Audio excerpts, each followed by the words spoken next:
Bonjour Nathalie Loiseau. Bonjour Adi Herbert. Et merci d'être avec nous ce matin sur France Info. Vous partez, je crois, dans quelques minutes pour Reims, oui. Parce qu'Édouard Philippe organise un rassemblement aujourd'hui. On va en parler. D'ailleurs, une forme de lancement de campagne, vous nous le confirmerez peut-être. En tout cas, on va d'abord parler de l'actualité internationale, évidemment, puisqu'elle est évidemment très forte encore ce week-end, avec ces déclarations de Vladimir Poutine hier à l'occasion de la cérémonie du 9 mai, en plein cessez-le-feu violé, semble-t-il, de part et d'autre entre Russie et Ukraine. Je vous propose d'écouter le président russe. Les pays occidentaux ont promis leur aide et ont commencé à intensifier la confrontation avec la Russie, qui se poursuit encore aujourd'hui. Je pense que cela touche à sa fin, mais la situation reste grave. La guerre se dirige vers sa fin, dit ou semble en tout cas dire Vladimir Poutine. Qu'est-ce que vous en comprenez, Nathalie Loiseau? Est-ce que vous le croyez? Croire Vladimir Poutine, c'est imprudent. Ce qu'on voit, c'est un défilé du 9 mai qui, normalement, est un moment de démonstration de puissance de la Russie, qui était un défilé au rabais parce qu'il n'y avait pas de matériel militaire lourd qui défilait, au rabais parce qu'il n'y avait pratiquement personne autour de Vladimir Poutine. En plus, il y a une tension interne au régime extrêmement forte, dont témoignent un certain nombre d'événements, que ce soit la suspension d'Internet ou même des rumeurs de préparation de coup d'État à prendre avec prudence. Oui. Et donc on entend un Vladimir Poutine qui est quasiment en situation de devoir se justifier vis-à-vis des Russes en disant ça touche à sa fin, ça va vers sa fin, parce qu'il a, j'espère, les capteurs qui lui permettent de comprendre que sa guerre est impopulaire en Russie, inefficace en Ukraine, une guerre qui devait durer 3 semaines et qui dure depuis plus de 4 ans. Ceci étant, on aurait tort de se rendormir, nous, Européens, de se dire il est affaibli, il parle de la fin de la guerre, donc on peut finalement revenir à la vie d'avant. Parce que, imaginons un cessez-le-feu mal ficelé, on peut penser qu'une paix bâclée est quelque chose qui viendrait des efforts de Donald Trump, dont on a vu un peu le manque de constance. Mais une paix bâclée, c'est une paix dans laquelle Vladimir Poutine garde une rancœur vis-à-vis de l'Occident, garde l'envie d'affaiblir encore l'OTAN, d'affaiblir encore l'Union européenne. Et ça peut être extrêmement dangereux. On imagine un instant que Vladimir Poutine ne garderait pas de rancœur vis-à-vis de l'Occident ? Pas un instant, et il faut donc être totalement sur nos gardes. C'est la raison pour laquelle il faut continuer à augmenter notre défense européenne, non pas pour provoquer, non pas parce qu'on voudrait la guerre, mais au contraire pour la dissuader. Le risque d'une opération de déstabilisation dans un pays voisin de la Russie, il n'a jamais été aussi élevé, et pour le coup, les services de renseignement considèrent que ça pourrait arriver assez rapidement. Alors cette paix bâclée, on en est pour l'instant assez loin. D'ailleurs, on est en plein cessez-le-feu qui est censé donc durer 3 jours jusqu'à lundi. Les deux pays, l'Ukraine et la Russie, se sont accusés hier mutuellement de l'avoir violé. Est-ce que vous considérez que ce cessez-le-feu sous l'égide américaine a servi à quelque chose ? Il a servi à sauver la face de Vladimir Poutine et son défilé militaire.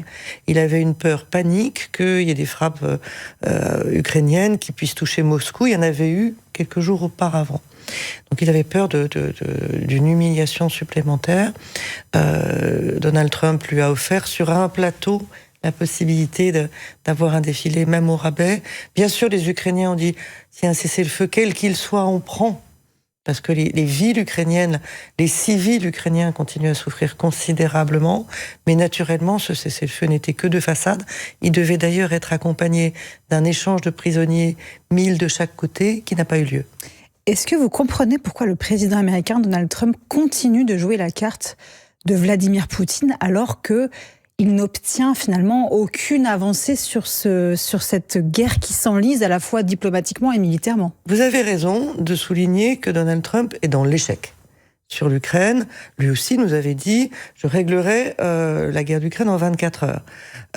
Malheureusement, les choses sont beaucoup plus compliquées et il la réglera d'autant moins s'il fait pression sur l'agressé et s'il laisse carte blanche à l'agresseur. Parce que c'est ce que fait Donald Trump.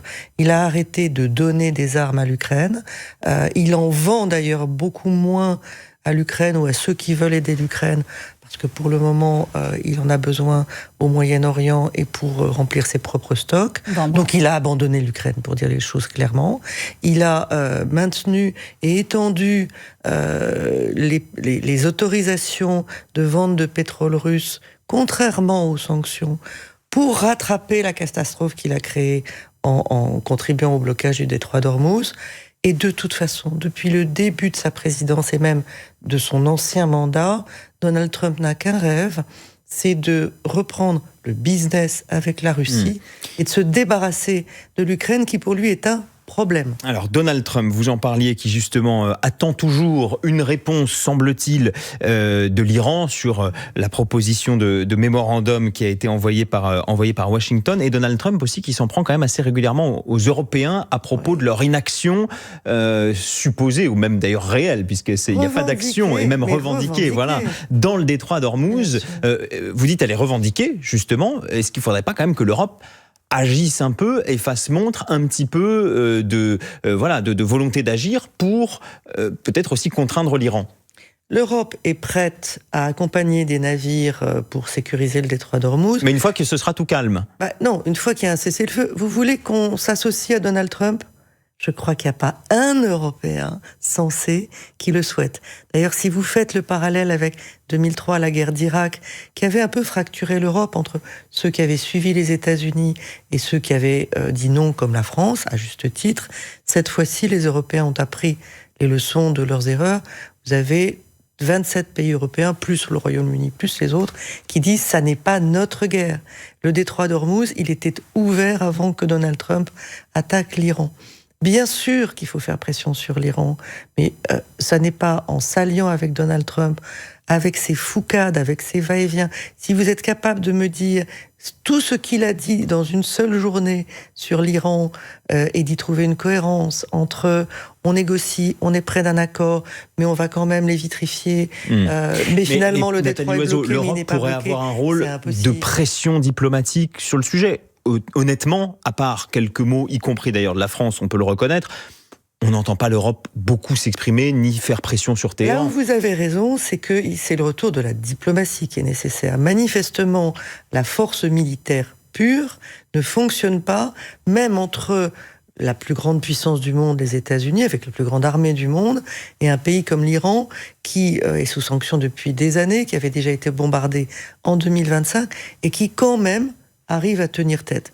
Dans des conditions épouvantables, la population est réprimée comme jamais, l'Iran est pauvre comme jamais, mais ça ne l'empêche pas de tenir tête à la première puissance du monde. C'est une énorme démonstration de faiblesse que fait Donald Trump, et c'est aussi une énorme démonstration de maladresse diplomatique, parce qu'en envoyant son gendre et un promoteur immobilier négocier sur l'Iran, comme il négocie sur l'Ukraine, comme il négocie sur Gaza, pardonnez-moi de vous dire que ça n'est pas très convaincant. Je ne vais pas vous dire il faut laisser la diplomatie aux diplomates, j'ai horreur du corporatisme. Mais en tout cas, ces deux-là, ils n'ont convaincu personne. Mais justement, vous dites qu'il faut que la voie diplomatique reprenne. Là, on a l'impression quand même que concernant le détroit d'Ormuz et son blocage, il y a tout lieu de penser que la guerre va reprendre incessamment sous peu entre les États-Unis et l'Iran. Alors, je suis très prudente parce que toutes les prédictions se sont révélées fausses. De la diplomatie, il y en a énormément. Vous avez vu le Pakistan et le rôle qu'il essaye de jouer. Le Pakistan n'est pas seul. Il y a beaucoup de choses qui se passent en coulisses. Et je dirais que la diplomatie a parfois besoin de moins de lumière et de moins d'exposition pour être efficace. Simplement, aller convaincre Donald Trump d'un côté et les gardiens de la révolution de l'autre, parce que ce qui s'est passé avec les frappes américaines, c'est que les États-Unis ont en réalité durci le régime iranien. Vous avez aujourd'hui des interlocuteurs qui veulent moins négocier encore que les précédents, qui n'étaient déjà pas des interlocuteurs faciles. Donc tout le monde s'y emploie, tout le monde s'y essaye, les pays du Golfe, je vous assure absolument tout le monde. Simplement, une guerre qui est menée d'un côté par Donald Trump et Benyamin Netanyahou, dont les intérêts peuvent être divergents, et de l'autre par les gardiens de la Révolution, vous n'avez pas en face Mandela et de Klerk. Qu'est-ce qui peut arrêter cette fuite en avant ? Est-ce que c'est la situation interne à Donald Trump et donc son impopularité, les élections qui arrivent aussi, les midterms? Est-ce que c'est cette pression? Vous avez raison de dire Américains que les États-Unis ne sont pas derrière leur président dans cette guerre. Et ça, c'est assez nouveau. C'est même assez rare parce que, en général, quand les États-Unis envoient des troupes, il y a un effet drapeau. Les gens se resserrent. Moi, je l'ai vécu au début de la guerre d'Irak. Même ceux qui pensaient que cette guerre n'était pas indispensable, une fois que les Boys étaient partis, il y avait un effet patriotique. Aujourd'hui, une majorité d'Américains se demandent ce que Donald Trump est allé faire là. C'est le contraire de la promesse qu'il avait faite. C'est le contraire de toutes les déclarations qu'il avait faites depuis des années. On se souvient qu'il se moquait d'Obama, il se moquait de Biden en disant « ces gens sont des irresponsables, ils pourraient même nous emmener dans une guerre contre l'Iran ». Finalement, c'est lui qui l'a fait, sans stratégie, sans alliés, et sans savoir comment il en sort. Comment sortir. Nathalie Loiseau, vous restez avec nous. On va parler dans quelques secondes de ce dégel des relations entre Paris et Alger. C'est une des informations également de ce week-end. C'est juste après l'info en 1 minute. Voici Diane Ferchit. Il est 9h moins le quart. Les 5 Français passagers du MV Ondius seront rapatriés dans les prochaines heures sur un vol sanitaire, annonce du gouvernement, alors que les premières personnes à bord du navire de croisière vont être évacuées à Tenerife. À ce stade, l'Organisation mondiale de la santé recense 6 cas confirmés sur les 8 suspects. Le virus a tué 3 passagers de ce bateau de croisière. L'Ukraine et la Russie s'accusent mutuellement de violer le cessez-le-feu temporaire. Il est en cours depuis hier. L'échange de prisonniers n'a toujours pas eu lieu et cette déclaration de Vladimir Poutine hier soir, la guerre en Ukraine, dit-il, touche à sa fin. Emprisonné en Algérie, le journaliste Christophe Glaise pourra recevoir dans les prochains jours sa première visite consulaire. Un nouveau signe positif pour ses proches. Paris et Alger qui annoncent leur volonté d'intensifier leur coopération après la visite de la ministre française déléguée aux armées en Algérie. À 2 semaines de Roland-Garros, le numéro 1 du tennis français contraint à l'abandon au Masters 1000 de Rome. Arthur Fils blessé à la hanche. Il n'a repris la compétition qu'en février après 8 mois d'arrêt. Et c'est pour soigner son dos. Il dit ne pas vouloir prendre de risques avant le tournoi parisien. France Info. Le 8h30 France Info, Adrien Beck, Mathilde Sirot. Avec Nathalie Loiseau, toujours avec nous ce matin. On le rappelle, vous êtes eurodéputée Renew et secrétaire nationale du parti Horizon, le parti d'Édouard Philippe. D'ailleurs, on va en parler longuement dans cette partie sur cette présidentielle qui approche. Mais tout d'abord, l'actualité de ces dernières heures, c'est aussi cette tentative de dégel, de réchauffement entre Paris et Alger. On a vu les déclarations du président Emmanuel Macron qui souhaite reprendre un dialogue avec l'Algérie après 2 années quand même de brouille assez intense entre les deux pays. La ministre déléguée aux armées s'est rendue sur place. L'ambassadeur français est de retour aussi à Alger. Est-ce que c'est une bonne chose? Vous y voyez un tournant? J'attends des résultats. Que l'ambassadeur rentre, c'est normal. Qu'il n'y soit pas, n'était pas une situation normale. Elle n'était pas du fait de la France, mais elle était du fait de l'Algérie. Que Stéphane Sromaté soit rentré, très bien. Maintenant, j'attends des résultats. J'attends de voir Christophe Glaise libéré et pas seulement ayant enfin le droit au droit, c'est-à-dire une visite consulaire. Sa place n'est pas en prison, ce n'est pas un criminel. J'attends de voir les OQTF vraiment exécutés avec un peu plus que petite centaine de laissez-passer délivrés par... 150 actuellement, c'est pas, depuis le début de l'année, c'est pas du tout assez selon vous? C'est mieux que 0. Mais c'est très très peu, c'est au compte-gouttes et on sait très bien que les OQTF, quand il s'agit de personnes dangereuses, l'Algérie, jusqu'à récemment, ne les exécutait pas. Ça n'est pas normal. Moi, ce que je souhaite, c'est une banalisation de la relation avec l'Algérie. Je suis né, comme vous, autour de cette table, et comme la majorité des Français, comme la majorité écrasante des Algériens, après l'indépendance. Et je voudrais qu'on arrête d'avoir une relation où certains pensent qu'il y a des comptes à rendre ou des comptes à régler. Vous faites partie quand même d'une équipe d'un candidat à la présidentielle qui propose de remettre en cause des accords qui nous lient avec l'Algérie, notamment l'accord de 1968. C'est pas forcément l'idée d'une banalisation des relations. Si, précisément. Parce que pourquoi aujourd'hui l'Algérie aurait un régime dérogatoire, préférentiel, en matière de migration vis-à-vis de la France? Qu'est-ce qui le justifie en 2026? Pourquoi est-ce que, pour venir en France, il vaut mieux être algérien que marocain, que tunisien, que n'importe quelle autre nationalité? Moi, j'ai envie de regarder vers l'avenir. J'ai envie de parler aux Français et aussi aux Algériens qui sont très jeunes et de leur dire, moi, je porte pas le poids du passé sur mes épaules. Moi, je n'ai pas de repentance parce que j'ai envie qu'on ait une relation normale avec un pays qui doit nous respecter, que nous devons respecter. J'ai envie qu'on se tourne vers l'avenir. Mais est-ce que ça veut dire, Nathalie Loiseau, que vous avez l'impression qu'il y a un peu trop de mansuétude de la part d'Emmanuel Macron, voire de la naïveté ?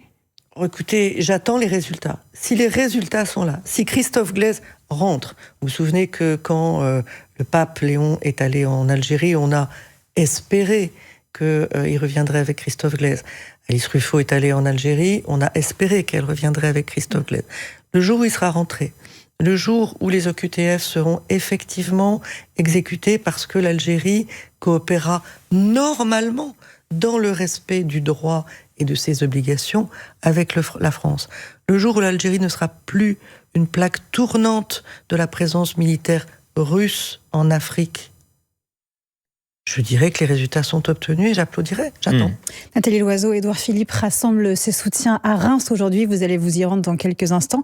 Est-ce que ça y est, ça veut dire que le candidat Édouard Philippe lance sa campagne présidentielle aujourd'hui ? C'est parti, on est prêt et c'est un moment à la fois interne pour le parti, parce que entrer dans une campagne présidentielle, c'est se transformer. Ce n'est pas exactement vivre la vie d'un parti comme d'habitude. Il a pris le temps, Édouard Philippe, de rentrer dans cette campagne. On a vu, chaque fois, son entrée dans l'atmosphère était retardée après les municipales. D'abord, vous avez raison de rappeler qu'il s'est présenté aux municipales. C'est le seul candidat déclaré, et d'ailleurs, il était le premier à se déclarer candidat à l'élection présidentielle. C'est le seul qui s'est confronté au scrutin, aux électeurs, au Havre, et il a gagné brillamment. Mais il s'y est consacré à fond, comme tout ce qu'il fait, et maintenant, il entre dans la campagne présidentielle. Moi, la question que je vous pose, c'est à tâtons, qu'est-ce qui vous le fait dire cet après-midi? On ne l'entend pas, par exemple, sur tous les grands sujets dont on vient de parler, sur la guerre en Ukraine, sur le conflit au Moyen-Orient. On attendrait peut-être que celui qui aspire aux plus hautes responsabilités prenne davantage la parole. La présidentielle est dans un tout petit peu moins d'un an. Est-ce qu'il faut faire du commentaire quotidien, comme le font très bien...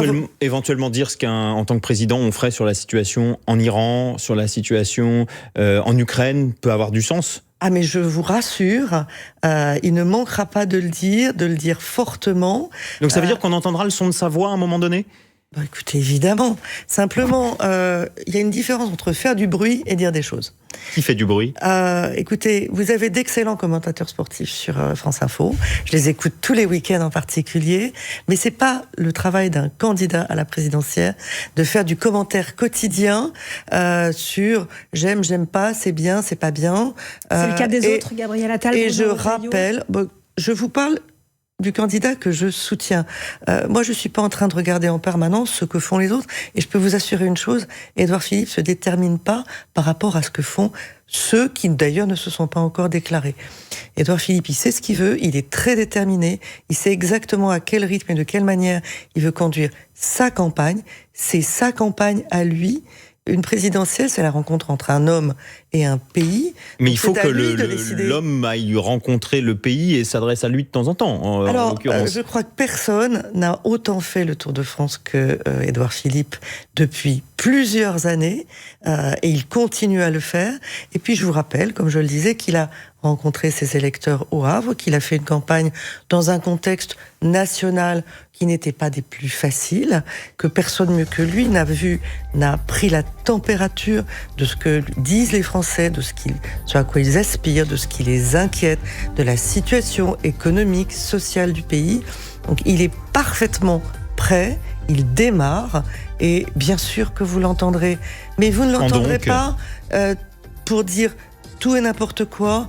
Il n'est pas là pour essayer de communiquer, il est là pour essayer de convaincre. C'est pas du tout la même chose. On verra donc dans les prochaines semaines, on l'imagine, s'il s'exprime. Merci Nathalie Loiseau, eurodéputée Renew, secrétaire nationale donc du parti Horizon, le parti donc d'Édouard Philippe. Un grand merci.